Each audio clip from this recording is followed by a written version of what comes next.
You are the air that I breathe. You are the air I breathe. Your holy presence living in me. You are my daily bread, daily bread. You are my daily bread. Your very word spoken to me.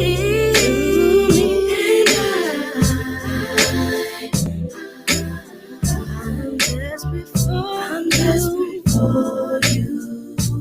Oh, and I'm totally lost. I'm lost without you.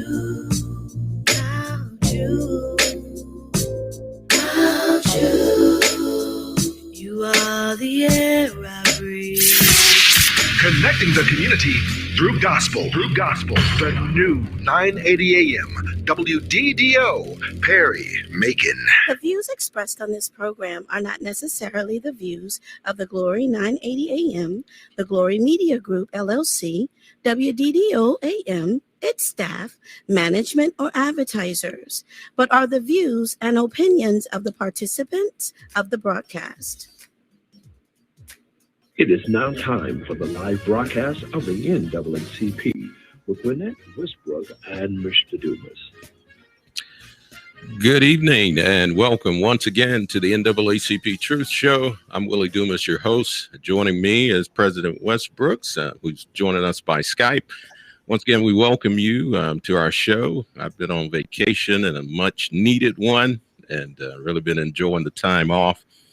But we've got plenty going on while I was away, so we're going to get into a little of that today. Good evening, President Westbrooks. Good evening. It's storming over here where I am. Where you, maybe the listening audience can. Probably got to get a little assistance from our technician. But while they're trying to get her audio going, I do want to mention this past weekend, I had a great time out in the Washington Park with Otis Redding Jr. III and the Meals on Wheels group. They were looking at adult hunger, and they had some great performances that were done, even a performance out of Augusta with James Brown's daughter's group. And we had a lot of fun out there. Sure did. Okay. I can hear you now, Gwen. So you hear me? Okay. Good evening, everyone. I say it's storming here where I am. Yes, the weather's looking like we're probably going to get some rain here in the late part of the evening. Yeah, well, it's actually thundering here, raining and thundering here where I am. Yeah. All right. So I'm glad you enjoyed your vacation. I'm going to be next. Absolutely. Look, you got to take them when you can get them, and it's been a much long-awaited vacation. Yes. So it was great. Yeah. So yeah, we Mr. Dumas and I was talking earlier, and just kind of want to emphasize on the talk of people not wanting to go back to work, and a lot of talk is saying that they're not able to get people to go back to work, and work is work available. People are not actually going back to work. So that some of that is true, I think, and I think some of it is not. I think when you have people that have been getting unemployment and then been getting the extra $300, some people are actually receiving more than what they were actually making before they went out. They were at one time getting the extra $600, and they cut it to $300. Now, Georgia is one of the states where the governor is no longer going to accept federal fundings at the end of this month. So we're going to see how that pans out. I just really think, in just about everything that we do, we have some people that may take advantage of the fact, that they look at the fact that they're making more money and they might as well sit home. But what people got to understand is that unemployment is not something that you're going to get forever. So I get people need to, when they tell the truth, tell the whole truth. And Absolutely. so there's an exhaust date for unemployment. You're only eligible for unemployment for a certain time period, and after that, it discontinues. People make it seem like the unemployment is forever, and people are just getting relaxed with it, and they're not going to go back to work. But what they fail to realize is that if your job calls you back to work and you don't go, then your unemployment is continued. It doesn't actually keep going if your job actually calls you back to work and you don't return to work.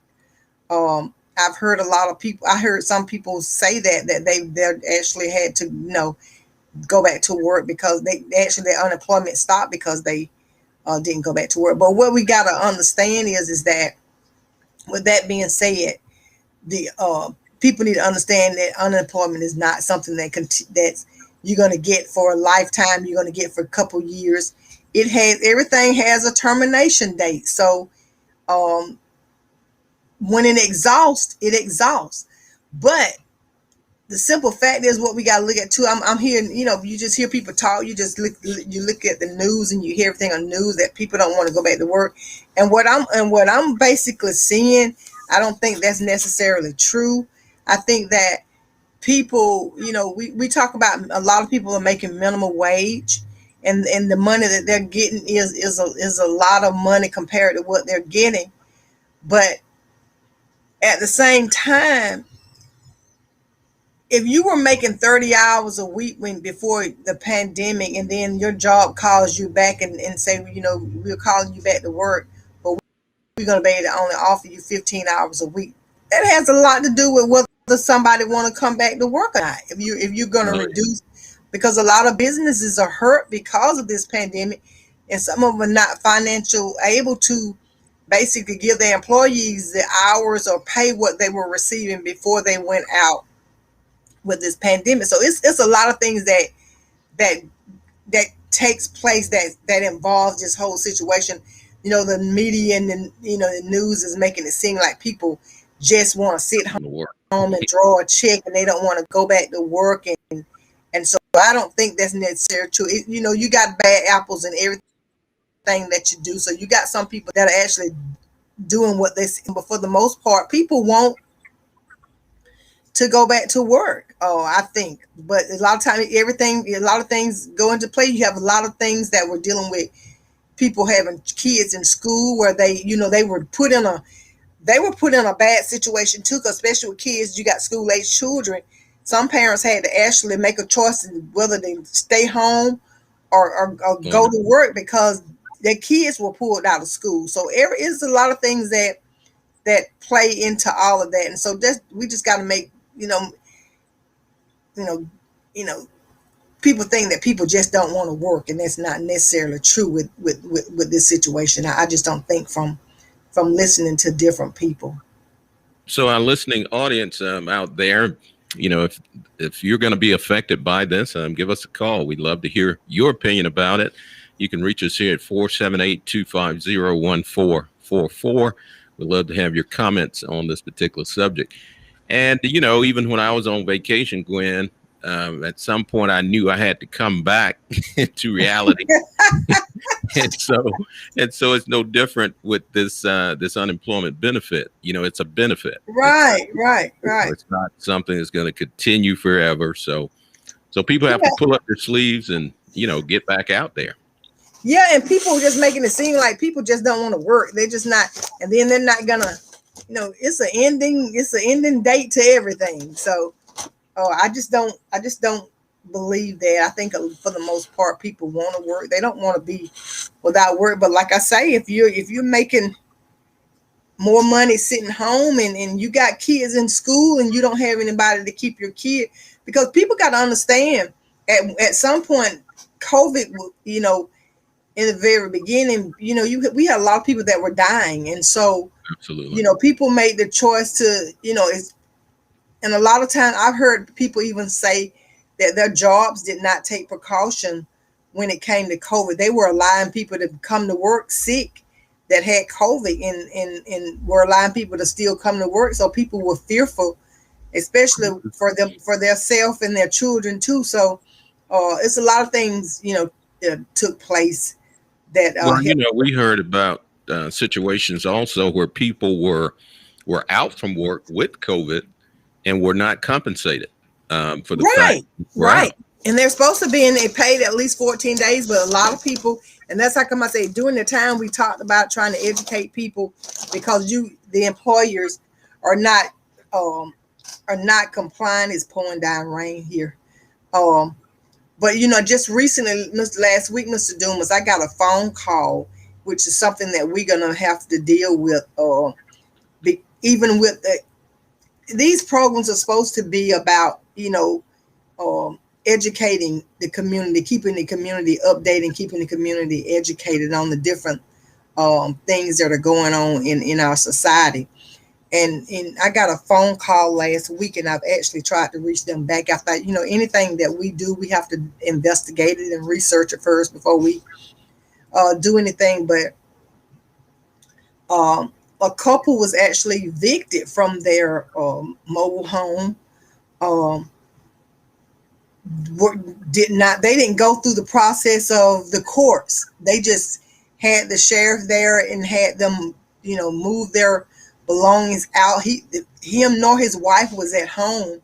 The children were at home, so they got a phone call from the children that they were there to sit their belongings out. So neither parent was at home. So, but you can't. That's an illegal eviction. I'm saying, how do you have to go through the courts to do an eviction? So this is something that they and I just hate. Actually, the grandmother reached out to the organization, and then we made contact with her son.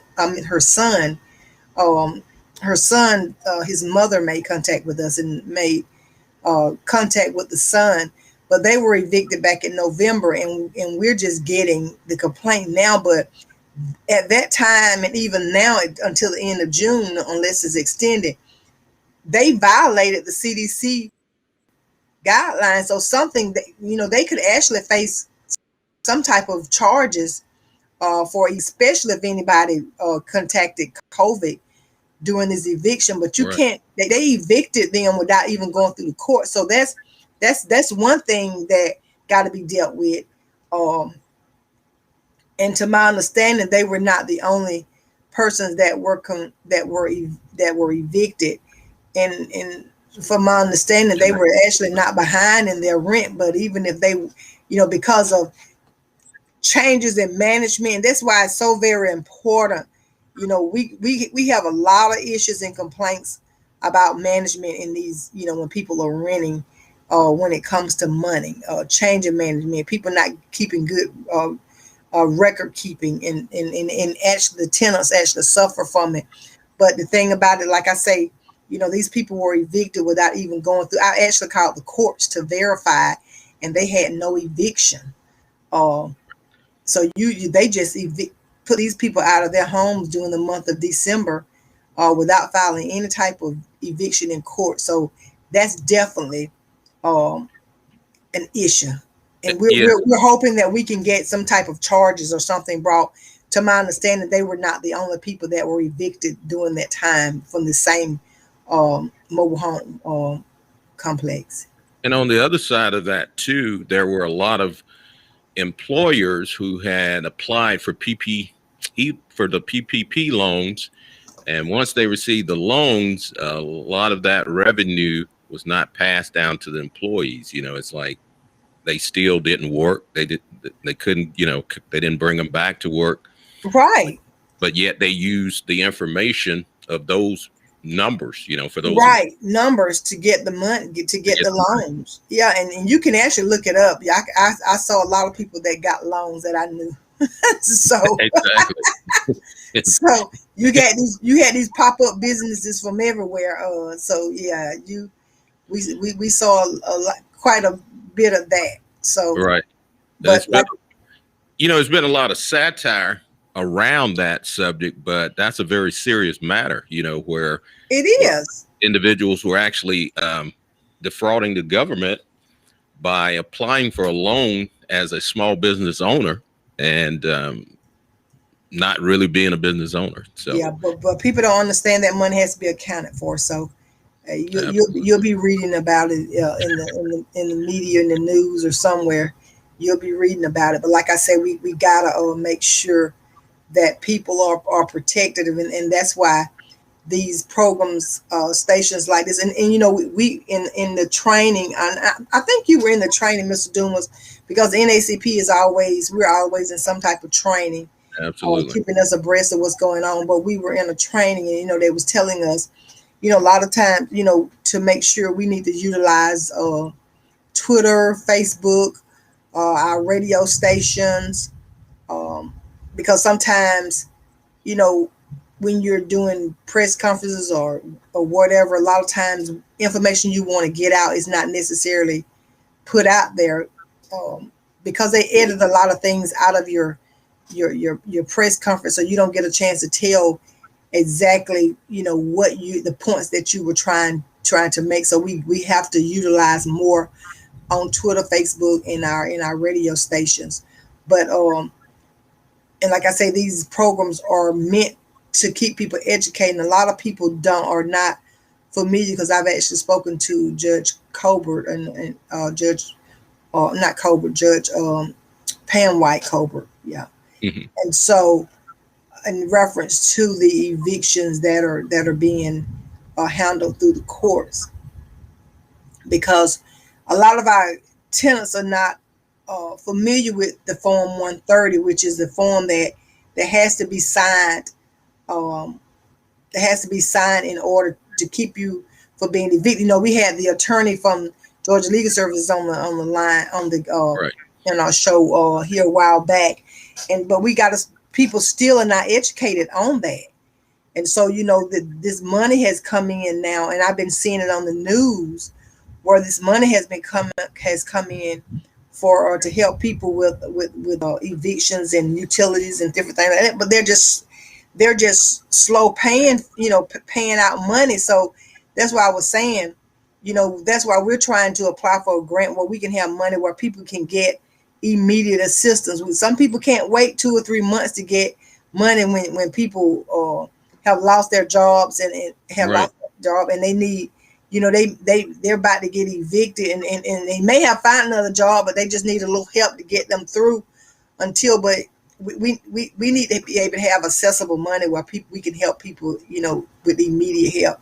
So hopefully we can get something, with that, money, some grant money to help with housing, because this is a very serious situation, and people don't realize when you're evicted, people won't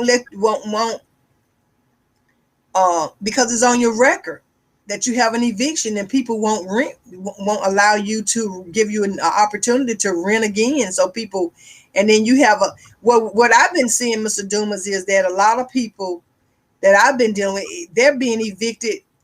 It has nothing to do with rent. It's like personal conflicts. Wow. So, we when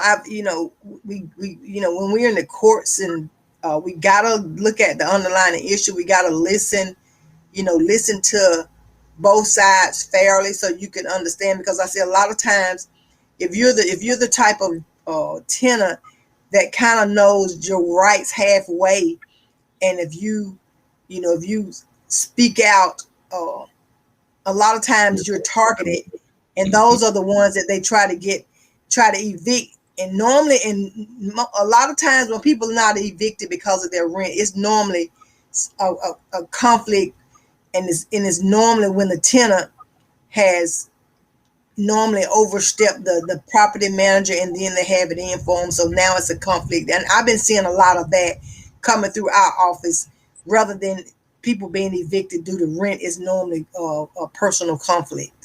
Absolutely. So, but still it's on their record as being evicted. Right.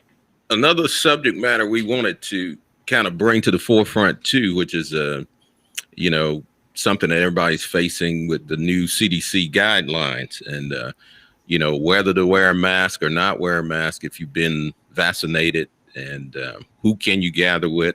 So it's sort of been a little bit confusing for a lot of people. And so we wanted to kind of get your opinion about that, listening audience. So give us a call at 478-250-1444. How comfortable do you feel with the new CDC guidelines as it relates to wearing a mask if you've been vaccinated, or gathering and opening things back up fully? I noticed this weekend just a lot of activity, a lot of people doing things they haven't done in a long time. It's almost as if COVID is non-existent, and we both know that it's still there. So we're hoping that people will take, a lot of precaution in just giving up, wearing a mask. Well, I'm gonna tell you, Mr. Dumas, with me, I'm treating it just like it was March of 2020. Because I'm in the grocery store and I'm hearing the people over the intercom saying, if you are fully vaccinated, you do not have to wear a mask.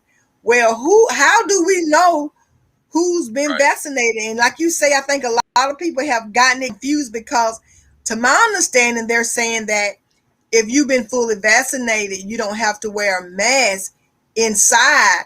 But that means that if you're in the house with your family and you have a family gathering and everybody's been vaccinated, then you don't have to wear a mask. But if you're in a grocery store and you don't have, am I going to come up to you and say, Mr. Dumas, have you been vaccinated? So, I'm not going to wear a mask because both of us been vaccinated. You don't know who's been vaccinated now, because some people have never worn a mask from the very beginning. So it has nothing to do with them being vaccinated. They're just rebellion about wearing a mask. So they've never wore a mask. So I'm going to wear my mask. I still don't go into restaurants and sit down and eat, because we're still in a closed in place. And everyone is not vaccinated. So I'm not going to go into a restaurant right now and sit down and eat. I'll order out. Because even in the restaurants, the employees are wearing masks, but most of the patrons are not. And so it's right. So it's very interesting how people look at that particular guideline. So it's going to be a slow pace, for a lot of us. I think when they look at the totality of the number of Americans that have been vaccinated, fully vaccinated, the number is still not close to 80%. So, it's still a lot of work that's got to be done. People got to get vaccinated. And I think some people are just not going to get vaccinated because they, you got this thing where it's about their freedom and their rights, and it's to each his own. Because like I'm in the grocery store, and I'm in the middle of two people that don't even have a mask on. So, my thing is, if you don't want, that's fine. Just don't get up. Just still stay 6 feet apart if you don't want to wear a mask and you haven't been vaccinated. So people know they haven't been vaccinated, but they still. And so I don't know whether you've been vaccinated. I just want you to stay back. Just stay back. Absolutely. And one of the other concerns, which if people paying attention to the news and news media and those outlets, that children under 12, I believe, are at a certain age, they can receive a vaccine. So if they haven't been receiving a vaccine, then if you got kids, there's still a risk of a kid possibly being a carrier. Right. So, right. And so you still got to take. I would advise to still be cautious. Even though you've had your vaccine. Dr. Fauci was on one of the TV shows this morning, and they were asking him the question about, is the vaccine going to protect a person throughout the year, or will there be a time when a booster shot would have to be given? And his response was he's pretty sure at some point there probably would be a need for a booster. They just right now they're testing to see how long that of a period that would be. So even in that, if you've had a vaccine at some point, that's going to be less effective, as time goes on. So right. And see, they didn't tell us that when they first came out with it, we had to have a booster. So like you're saying, we've gotten it. So at some point it's gonna be weakened. So we're gonna have to continuously, if you've taken it, you have, I'm just concerned with that. If you don't take the booster, what happens if you don't take the booster? And so that's why some people just, are skeptical about taking it at all. They just don't, and I was the same way. I just said, I thought it was they were talking about all kind of stuff, this 5G and all this stuff. And so, I was just skeptical about taking the vaccine. And so when all these people started dying and then, I had a first cousin and a second cousin that died, had been in the hospital, very sick, and they died. And so I said, I really need to make a decision whether to take it out. You just see, you can't believe everything you read and different things like that. But when you have people that it's affected in your family, then it kind of hits home. Yeah. And so it gets real quick, yeah.